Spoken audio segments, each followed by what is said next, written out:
66 420 entreprises françaises ont été en défaut, c'est-à-dire en faillite en 2024. C'est 260 000 emplois. Est-ce que 2025, ce sera pire?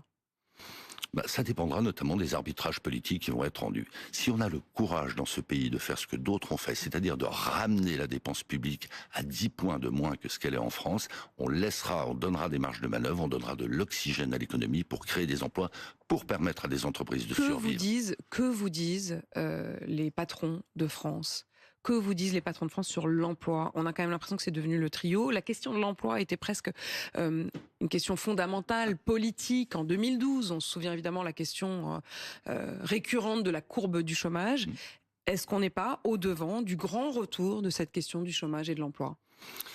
Dans un pays où 56% du PIB relève de la dépense publique, on est anormalement, dangereusement suspendu à la décision politique. Donc je vous réponds en vous disant que oui, les chefs d'entreprise retiennent leurs investissements, retiennent les créations d'emplois, commencent à supprimer des emplois, parce que la consommation ne redémarre pas, les Français épargnent, l'investissement ne redémarre pas, les entreprises ont peur de ce qui va leur tomber dessus en matière de fiscalité. Prenons le problème dans le bon sens. Si on ne le prend pas dans le bon sens, oui, le chômage va réaugmenter, il commence à réaugmenter.